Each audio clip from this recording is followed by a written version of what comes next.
The crystal wine glasses clinked as Earl raised his for yet another toast. "To success," he beamed, while his mother Helen nodded approvingly from across my meticulously set dining table. I smiled mechanically, the muscles in my face aching from hours of forced pleasantries.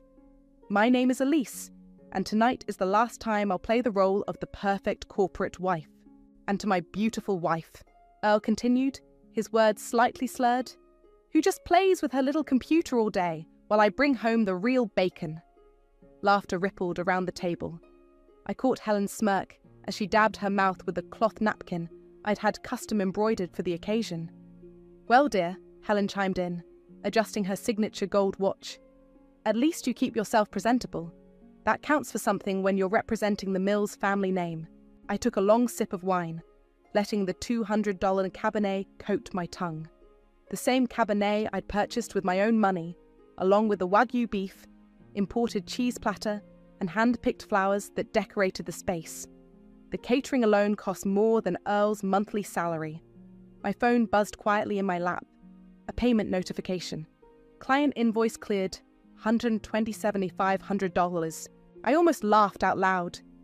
Instead, I watched Earl regale his family with another story about his latest executive decision at the pharmaceutical company. The same story he'd told at the last 3 gatherings, each time adding another zero to the supposed savings he'd generated. "Elise, honey," Earl's sister-in-law Janet called out, "could you get us some more of that lovely dessert wine?" I stood gracefully, padding to the kitchen in my Louboutins, another purchase from my latest project completion bonus. The kitchen island was spotless, gleaming under recessed lighting I'd had installed last spring. From here, I could hear Earl clearly.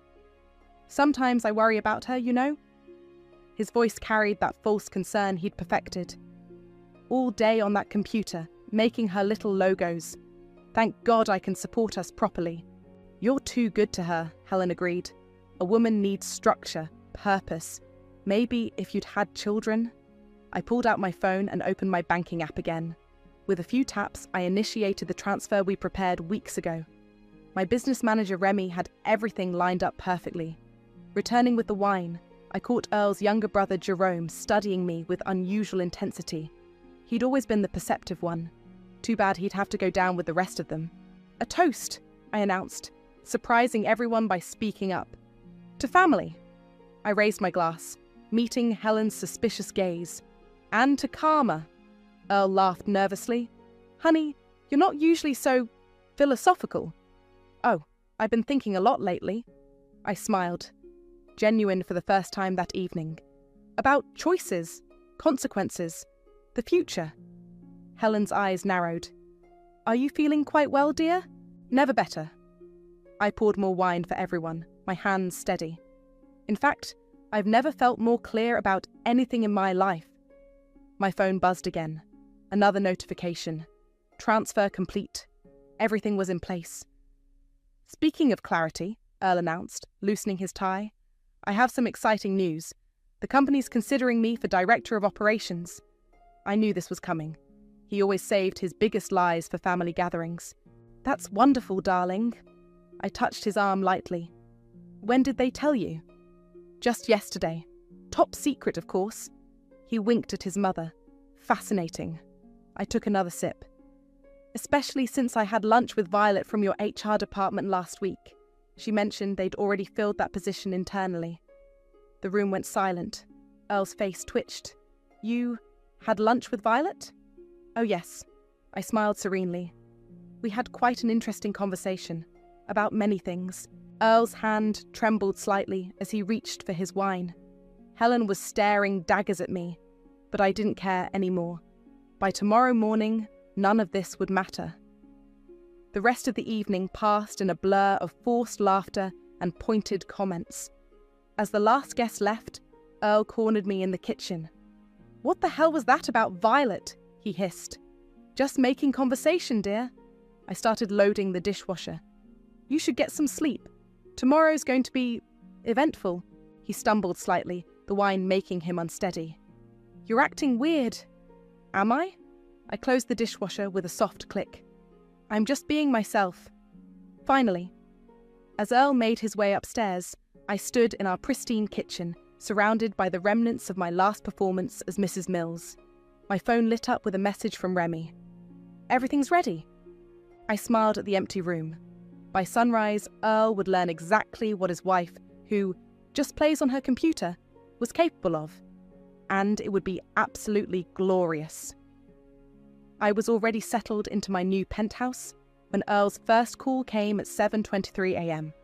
I watched his name flash across my phone screen while sipping coffee on my balcony, enjoying the morning sun and the view of the city below. The voicemail notification pinged moments later. "Elise, where are you? What the hell is going on? Call me back immediately." 6 more calls followed in rapid succession. I forwarded them all to Remy, who'd handle the legal documentation of harassment when needed. Right now, Earl would be discovering several things.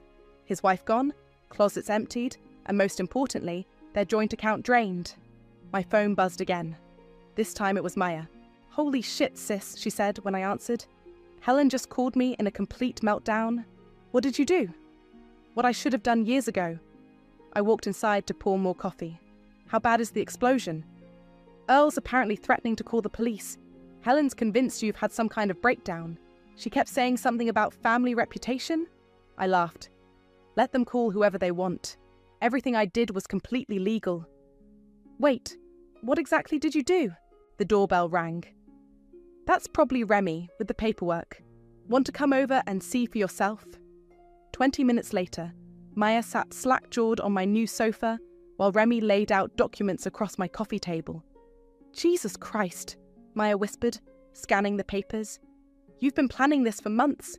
Years, actually." I signed where Remy pointed. Every time Earl made a joke about my little computer games, I transferred another chunk to my private account. Every time Helen mentioned my wasted potential, I documented another asset. Remy, ever professional in her crisp blazer, pulled out another folder. "There's something else you should see, Elise. We found some irregular withdrawals from your joint account." She spread out bank statements.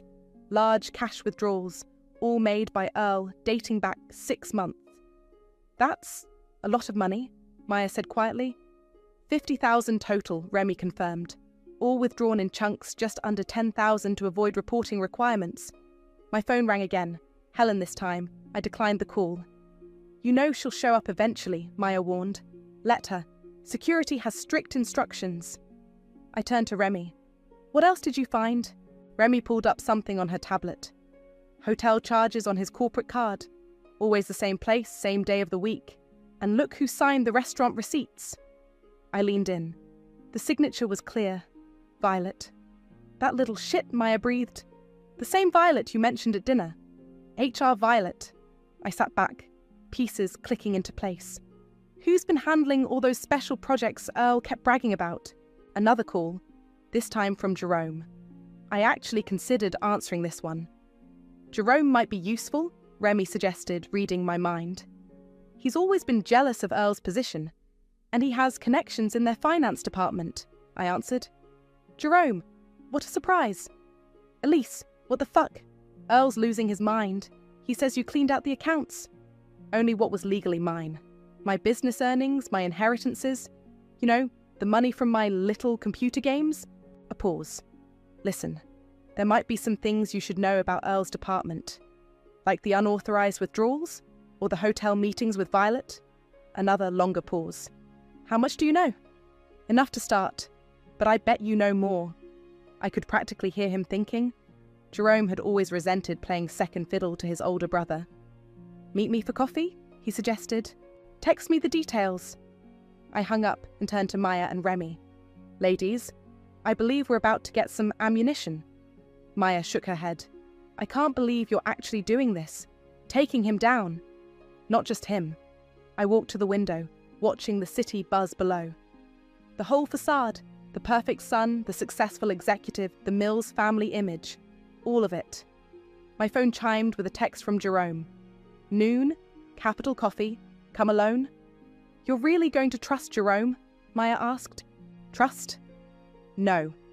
I smiled. "But I'm going to use him, just like Earl used me all these years." Remy gathered her papers. I'll have everything filed by this afternoon. You're officially protected. After they left, I stood in my new space. My space paid for with my money, decorated to my taste. No more beige walls and family portraits. No more pretending to be less than I am. My phone buzzed one more time. Earl had finally found the note I'd left on his pillow. Dear Earl, by the time you read this, everything will have changed. You always said I just played on my computer all day. Time to show you what I was really doing. Enjoy the chaos. Elise. I blocked his number and opened my laptop. Time to see what Jerome knew about his brother's secrets. Capital Coffee buzzed with lunch rush energy when Jerome slid into the seat across from me. His usual cocky demeanour was replaced by something more calculating. You look good, he said, studying my face. Better than good, actually. You're glowing. Freedom does that. I pushed a coffee toward him. Let's skip the small talk. What do you know? Jerome glanced around before leaning in. Earl's been running a scheme through the contracts department. Those special projects he keeps bragging about? They're fake. Well, mostly fake. Go on. He's been approving inflated contracts, then getting kickbacks from the vendors. But here's the interesting part. All the paperwork goes through Violet's desk. I took a sip of my latte. The same Violet who signs his hotel receipts? Oh, it gets better. Jerome pulled out his phone, scrolling through documents. Violet's sister Maureen. She's a liability lawyer who specializes in corporate settlements. Every time one of these vendors gets caught doing something shady, guess who handles the quiet payouts? And takes a generous fee, I'm sure. Exactly. The whole thing's like a legal money laundering operation. Earl approves bloated contracts, vendors kick back cash, problems get buried in settlements, and everyone gets paid. I forwarded Jerome's documents to Remy while he talked. How long have you known about this? Few months. Been gathering evidence. He smirked. Thought it might come in handy someday. And now? Now I'm thinking we could help each other. Jerome leaned back. You want revenge? I want his position. Win-win. My phone buzzed. Helen again. This time she'd left a voicemail. Elise, this childish behaviour stops now. You're embarrassing the family. Fix this mess or I'll be forced to take action. Remember who you're dealing with. I played it for Jerome, watching his face darken. Mum's always covered for him, he muttered. Ever since we were kids, Earl could do no wrong. Not anymore. I stood up. Send everything you have to this email. And Jerome, don't warn him. What are you going to do? Watch the fireworks. I gathered my things. Oh, and you might want to distance yourself from the contracts department. Things are about to get messy. Back at my penthouse, Remy was waiting with Maya. You're not going to believe this, Maya said, practically bouncing. Tell her, Remy. Remy pulled up an email chain on her laptop. Remember those hotel meetings? They weren't just about the affair. Violet was meeting with vendors there too. We found receipts for 3-person dinners, all charged to Earl's corporate card. The idiot left a paper trail, I mused. A massive one. Remy turned the screen. And I just got an anonymous tip about when the next meeting is scheduled. Maya grinned. Tonight. Same hotel. Perfect timing. I opened my own laptop, because I'd just finished composing an email to the company's board of directors, complete with Jerome's evidence and some interesting photos from the hotel's security cameras. You're really doing this, Maya whispered. You're actually taking him down. Not just him, I hit send. The whole corrupt system?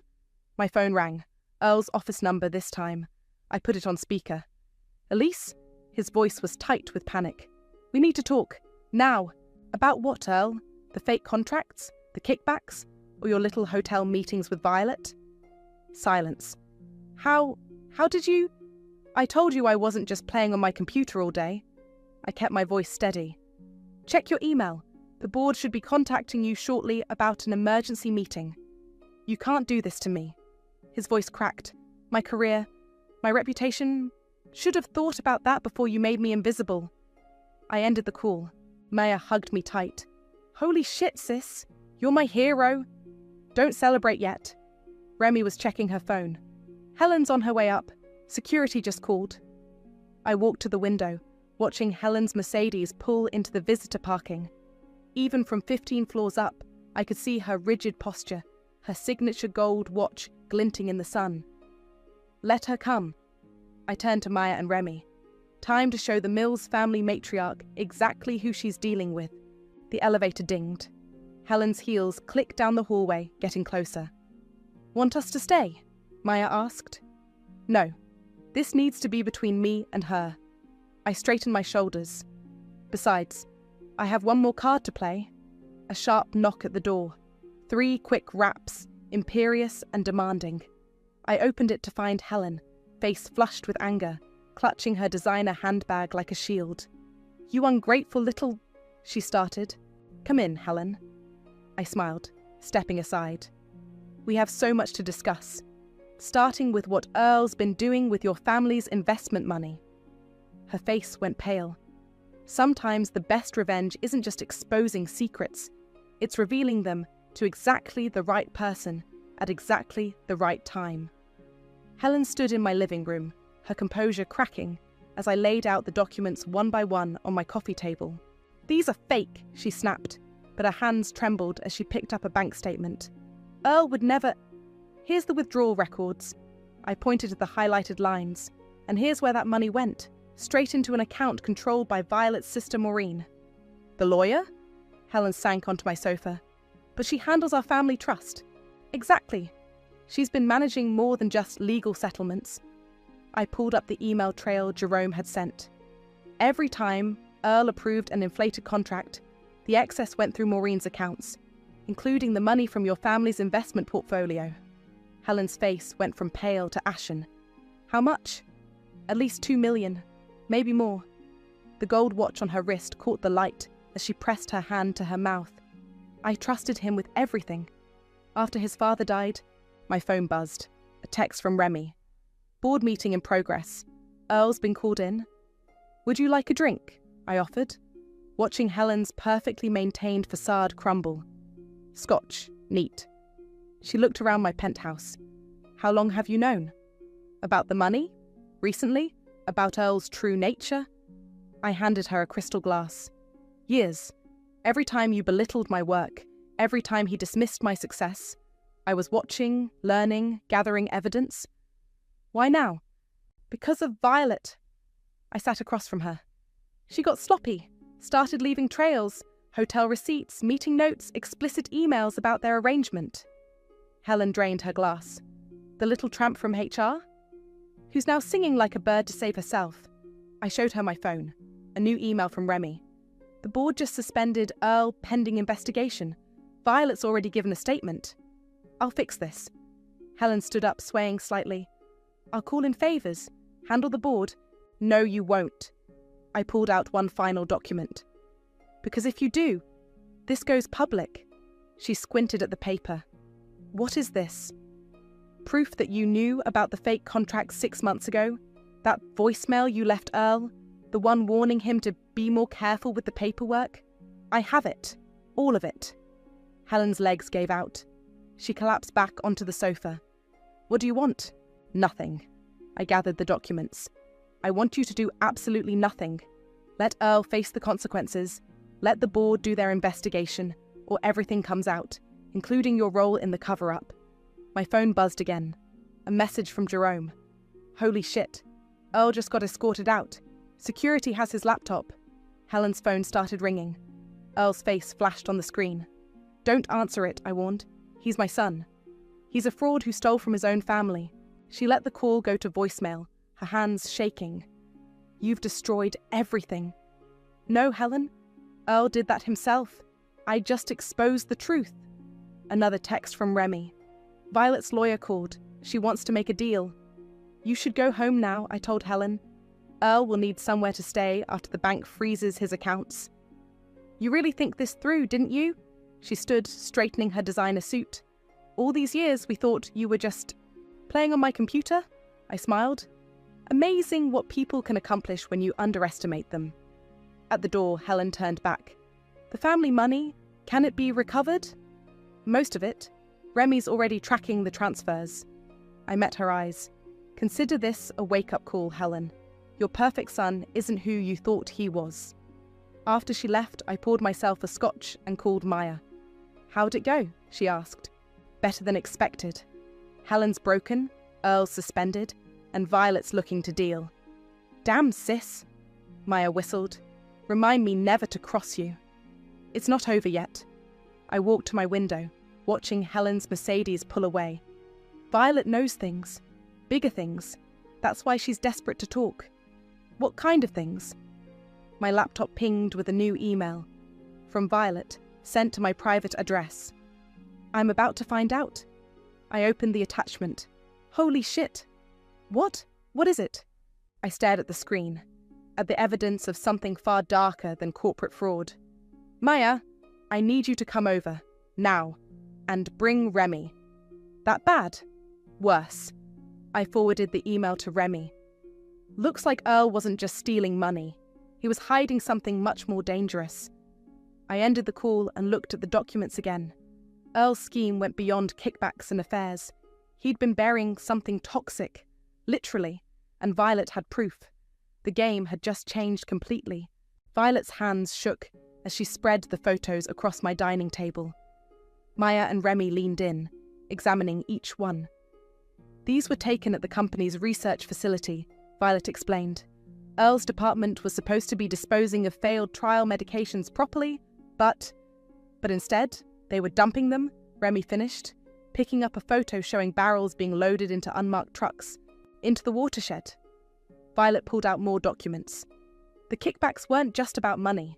They were paying people to look the other way while they poisoned the groundwater. Maya grabbed my arm. "Elise, this is way bigger than revenge now." "I know." I turned to Violet. "Why are you showing us this?" "Because I have a conscience?" Violet laughed bitterly. "Because Earl promised he'd protect me, then threw me under the bus the moment the board started asking questions. Take your pick." My phone buzzed. Jerome again. I put it on speaker.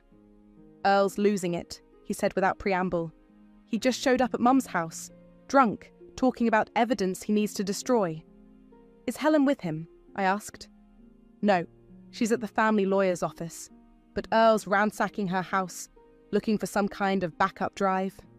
I looked at Violet. "What backup drive?" She went pale. "The one with all the disposal records? Earl kept it at Helen's house because he thought no one would look there." "Jerome," I said quickly, "don't let him leave. We're coming over." 20 minutes later, we pulled up to Helen's mansion. Earl's car was parked crookedly in the circular driveway, driver's door still open. "Stay here," I told Maya and Violet. "Remy, call this number." I handed her a card. "It's for an environmental crimes investigator. Tell him everything." Inside, the house was a disaster. Papers everywhere, drawers pulled out, furniture overturned. I followed the sounds of destruction to Helen's study. Earl stood at her desk, wild-eyed, pulling books from shelves. "Looking for this?" I held up a small black drive. He spun around. "How did you—" "Helen gave it to me an hour ago, right after she found out you've been stealing from the family trust." "You bitch!" He stepped toward me. "You've ruined everything." "No, Earl, you did that yourself. Every time you cut corners, every time you chose profit over safety." I backed toward the door. "Did you think no one would notice the cancer clusters near the dump sites?" His face contorted.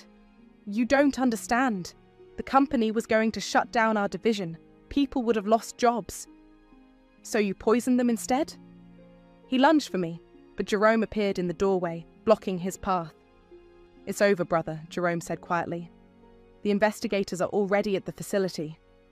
Earl's legs gave out. He slumped against the desk. "Mum will fix this. She always fixes everything." "Not this time." Helen's voice cut through the room. She stood in the doorway, looking every bit her age. "I've spent decades cleaning up your messes, Earl. Making excuses, believing your lies. No more. Mum, please." "The family lawyers are cooperating with the investigation." Helen's voice was ice. "You're on your own." Sirens wailed in the distance, getting closer. "That'll be the Environmental Crimes Unit," I said. "Violet's already given them her statement." Earl's head snapped up. "Violet? She wouldn't—" "She did. Along with proof of every illegal dump, every falsified report, every bribe." I held up my phone. showing him Violet's email. "Game over, Earl." The sirens stopped outside. Car doors slammed. "You know what's funny?" I moved toward the door. "If you hadn't treated me like I was nothing, just some trophy wife playing with computers, you might have noticed I was documenting everything. Every suspicious transaction, every late-night meeting, every unexplained expense. Why?" He looked broken, defeated. "Why did you do this?" "Because you made me invisible. And invisible people see everything." Footsteps thundered up the stairs. Officers filled the doorway, weapons drawn. "Earl Mills?" One stepped forward. "You're under arrest for environmental violations, corporate fraud, and criminal conspiracy." As they led him away in handcuffs, Helen touched my arm. "The family name," she started. "We'll survive," I finished, "but only if you do the right thing now. Tell them everything you know." Outside, Maya hugged me tight as Earl was placed in a police car. Violet sat in another vehicle, giving her official statement. Remy was already on the phone with lawyers. "What happens now?" Maya asked. I watched the police cars pull away, their lights painting the mansion's facade in red and blue. "Now?" I smiled grimly. "Now we make sure every victim of Earl's toxic dumping gets justice, and we do it legally, publicly, and completely." My phone buzzed one last time. A news alert. Earl's arrest was already breaking. The headline read, "Pharmaceutical executive arrested in major environmental crimes investigation. The truth, like poison, always rises to the surface eventually." The news vans had been camped outside my penthouse for 3 days when Maya finally dropped her bombshell. "I knew about Violet 6 months ago," she said, staring into her wine glass. We sat on my balcony, watching the sunset paint the city gold. "I saw them together at the Riverside Hotel." I set down my glass slowly. "Why didn't you tell me?" "Because I thought you knew." Maya's voice cracked. "I thought... God, Elise, I thought you were okay with it. Like Mum was with Dad." The air left my lungs. "What are you talking about? You never knew about Dad either, did you?" Maya looked up, tears in her eyes. "The other family he had. The reason he lost everything?" My hand started shaking. "Maya, he had another wife, 2 kids, a whole separate life funded by his company's money." She pulled out her phone, showing me old photos I'd never seen. Mum knew. She helped him hide it because of family image. Sound familiar? I stared at the images. My father with another family, smiling, happy. The timestamp showed these were taken during the years he told us he was travelling for work. "How long have you known?" "Since the funeral."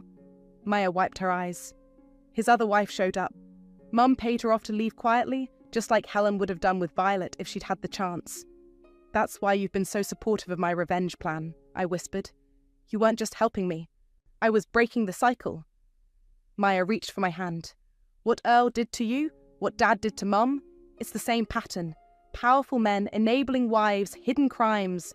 I couldn't watch it happen again." My phone buzzed. Remy calling. "Turn on the news," she said when I answered. "Earl's making a statement." I flipped on the TV. Earl stood outside the courthouse, Helen conspicuously absent. "I accept full responsibility for my actions," he read from a prepared statement. "The environmental violations were my doing alone. No other family members were involved." "He's falling on his sword," Maya observed. "No," I corrected. "He's protecting Helen. And the family money." "There's more," Remy said. "Jerome just sent me something interesting. Apparently, Earl wasn't the first Mills to hide toxic waste. Their father did the same thing 20 years ago." Maya grabbed my arm. "Just like our dad's pattern. It's generational," I realized. The crimes, the cover-ups, the enabling. The doorbell rang. Through the security camera, I saw Helen. "Let her in," Maya suggested. "Maybe it's time to break another cycle." Helen looked smaller somehow, her designer suit wrinkled, her gold watch missing. "Earl signed a confession," she announced without preamble. "He's taking a plea deal." I saw. I gestured to the TV. "Still trying to protect the family name?" "Trying to protect you, actually." Helen pulled out an envelope. "These are records of every illegal disposal site, dating back to my husband's time as CEO. Earl was just continuing the family tradition." Maya and I exchanged looks. "Why are you showing us this?" I asked. Because I'm tired. Helen sank onto my sofa. Tired of covering up, of enabling, of watching history repeat itself. Your father was the same way, Elise, always putting image above truth. I froze. You knew my father? We served on charity boards together. I knew about his other family, just like he knew about my husband's environmental violations. She laughed bitterly. We all kept each other's secrets, until now. My phone buzzed again. Jerome. The investigators found more dumps, he reported. Decades worth. Dad's old business partners are already lawyering up. Good, Helen said loudly, surprising us all. Let it all come out. I'm done protecting dead men's crimes. After she left, Maya and I sat in silence, processing. You know what this means, Maya finally said. All those families near the dump sites. They can finally get justice for generations of damage. It's not just about Earl anymore, I agreed. It's about breaking a pattern that goes back decades. My phone lit up with a text from Remy. Victims' families are organising a class action. They want you to testify. Will you do it? Maya asked. I walked to the window, watching Helen's car pull away. In the fading light, I could see news vans still camped outside, waiting for the next development in the story. Yes, I decided. But not just about Earl, about all of it. Every corrupt deal, every covered-up crime, every enabling spouse. It's time to expose the whole system. Maya hugged me from behind. Dad would have hated this. Good. I turned to face her. Because we're not invisible anymore, and neither are their victims. My phone buzzed one final time that evening. A message from Violet. More whistleblowers coming forward. This is bigger than we thought. I smiled. Sometimes revenge doesn't just expose one person's crimes. Sometimes it breaks open decades of secrets, like a dam finally giving way to the truth. The courtroom fell silent as I took the stand. Earl sat at the defense table, unshaven and hollow-eyed in his prison jumpsuit. Helen wasn't present. She'd chosen to watch the proceedings via closed-circuit TV from her lawyer's office. Please state your name for the record, the prosecutor began.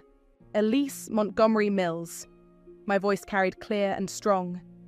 And what was your relationship to the defendant? I was his wife and his unwitting accomplice. Earl's head snapped up at that last part. His lawyer shifted uncomfortably. Could you elaborate on that statement? I leaned into the microphone. My design firm handled all the company's environmental compliance reports. Earl had me create documentation showing proper waste disposal. What I didn't know was that those reports were covering up illegal dumping. When did you become aware of the illegal activities? When Violet came forward. I glanced at Earl. She had proof that Earl was falsifying disposal records and bribing officials, but it went deeper than that. It was a generational pattern of corporate corruption. The prosecutor displayed my carefully archived documents on the courtroom screen. These financial records, she indicated, show transfers dating back 20 years. Can you explain their significance? They prove that Earl's father established the illegal disposal system, and Earl continued it. The money trail connects 3 generations of corporate executives to environmental crimes. Earl's lawyer stood. Objection. This testimony goes beyond the scope of the current charges. Your Honour, the prosecutor countered, this establishes pattern and intent. Overruled. The judge nodded for me to continue. I detailed everything. The fake contracts, the kickbacks, the covered-up health impacts on local communities. With each revelation, Earl seemed to shrink further into himself. During a brief recess, Maya found me in the hallway. You're destroying them, she whispered. The Mills family will never recover from this. Good. I took a sip of water. How's Helen holding up? Breaking down. Jerome says she's talking about selling the mansion, moving abroad. My phone buzzed. Remy with an update. More victims coming forward. 3 new cancer clusters identified near dump sites. Back in the courtroom, Earl's lawyer tried to paint me as a vengeful ex-wife during cross-examination. Isn't it true that you planned this exposure as revenge for your husband's infidelity? No. I met Earl's gaze. I planned it as justice for hundreds of families who were poisoned while your client got rich. But you didn't report these activities when you first suspected them? I needed proof. Ironically, Earl's arrogance provided that. He never thought his trophy wife would understand enough to catch him. The lawyer changed tactics. You benefited from Mr. Mills' income during your marriage, did you not? My design firm earned 3 times what Earl did. I funded our lifestyle. He just took credit for it. A murmur ran through the courtroom. Earl's face flushed red. No further questions, his lawyer muttered. The prosecutor rose for redirect. One final question, Mrs. Montgomery Mills. What motivated you to come forward now? I took a deep breath. Because silence is complicity. Helen enabled her husband's crimes. My mother enabled my father's double life. I refused to be another wife protecting another corrupt man. After I stepped down, Violet took the stand. She provided detailed testimony about the disposal operations, complete with dates, locations, and names. Earl watched her with a mixture of hatred and fear. During the afternoon break, Jerome caught me in the corridor. They're offering Earl a deal, he said quietly. 20 years if he testifies against Dad's old business partners. Will he take it? Helen's pushing for it. She wants to salvage whatever's left of the family legacy. My phone lit up with a news alert. Pharmaceutical scandal widens. Multiple executives implicated in decades-long environmental cover-up. Maya appeared with coffee. You okay? Better than okay. I showed her the alert. The truth is finally coming out. All of it. Earl's going to prison, she mused. Helen's running away. The Mills empire is crumbling. Is this how you imagined your revenge would end? This isn't about revenge anymore. I watched Earl being led back to the courtroom in handcuffs. It's about justice. For every family that lost someone to cancer. For every community whose water was poisoned. For every woman who was told to stay quiet and look pretty. The bailiff called us back in. As I took my seat, Earl caught my eye one last time. I saw no anger there now, only defeat. He finally understood. His real crime wasn't the dumping or the fraud or even the affairs. It was underestimating me. The judge entered and Earl rose to hear his fate. In the gallery behind me, I felt Maya squeeze my hand. Whatever the sentence, we'd already won. The truth was out, the pattern was broken, and the invisible had finally been seen. The autumn wind whipped around my ankles as I stood outside Helen's mansion, watching the movers load the last of her furniture. She'd finally decided to sell, not just the house, but everything connected to her old life. This is where it all started, Helen said, appearing beside me. Every corrupt deal, every covered-up crime, right here in this house. And now? Now it's becoming a treatment center. She handed me the paperwork. For cancer patients affected by the dumping. The sale proceeds will fund it. My phone buzzed. Maya sending updates from Earl's sentencing. 25 years, I read aloud. No possibility of early release. Helen nodded slowly. Jerome testified against him in the end. His own brother. Truth has a way of turning families inside out. Speaking of truth, Helen pulled an envelope from her designer bag. These belong to your father. I found them in my husband's old files. Inside were photos, letters, documents, evidence of my father's double life that Helen's husband had used as leverage. Why did you keep these? Insurance. Helen's voice was tired. We all kept dirt on each other, like mutually assured destruction. My phone lit up again, Remy calling. The victims' compensation fund is set, she reported. The Mills family fortune will be divided among affected families. Helen signed off this morning. I looked at Helen. You're really giving it all away? Money built on poison isn't worth keeping. She straightened her shoulders. Besides, I'm done enabling corrupt men. A sleek black car pulled up. Jerome stepped out. The prosecutors want to talk to us again, he said. More of Dad's old partners are willing to deal. Helen touched my arm. Will you come? There are things they need to hear from you too. I hesitated. Haven't we exposed enough? You started this, Jerome reminded me. Might as well finish it. Inside the prosecutor's office, Violet was already waiting with Maya. On the conference table lay stacks of new evidence, decades of corporate crimes exposed by Earl's conviction. Ready to bring down the whole system? Maya asked. I sat down, spreading out my own files. Let's end this. All of it. For hours we mapped out connections, named names, exposed every dark secret the Mills empire had buried. Helen filled in historical gaps. Jerome provided financial details, and Violet connected modern players. My phone buzzed constantly. Media requests, victim advocacy groups, environmental lawyers. Everyone wanted the full story. You know what happens when this goes public, Helen warned. Every powerful family in town will be implicated. Good. I pulled up the draft of my testimony. Let them fall. Maya touched my shoulder. Dad's other family. Should we tell them? They deserve to know. I looked at the old photos Helen had given me. Everyone deserves the truth. The prosecutor entered with fresh coffee. Ready to make history? Actually, I opened my laptop. I'm ready to tell a story about invisible wives who saw everything, about corrupt men who thought money could bury truth, about poison that seeped into not just water, but whole generations. You're not just telling a story, Helen said quietly. You're changing the ending. My phone lit up with a text from Remy. Treatment centre plans approved. Construction starts next month. Outside the window, the city sprawled beneath gathering storm clouds. Somewhere out there, Earl sat in his prison cell. His father's business partners sweated in their mansions. Victims' families finally had answers. There's one more thing, Helen said. She placed her signature gold watch on the table. This was given to me when I agreed to keep my husband's secrets. I don't want it anymore. I pushed it back to her. Keep it, as a reminder of why we're doing this. No! She stood, gathering her things. I don't need reminders anymore. None of us do. The prosecutor returned with more files.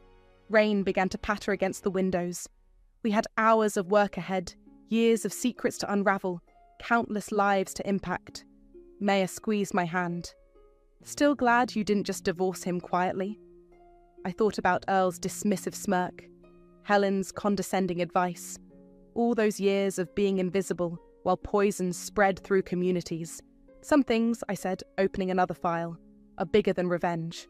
Sometimes you have to burn down the whole corrupt forest to let truth grow. Thunder rolled outside as we began another round of testimonies. The storm was here, and with it, justice. Not just for me, not just for Earl's victims, but for every person who'd ever been told to stay quiet and look pretty while poison spread through their lives. The truth, like water, always finds its way to the surface, and this time it would wash everything clean.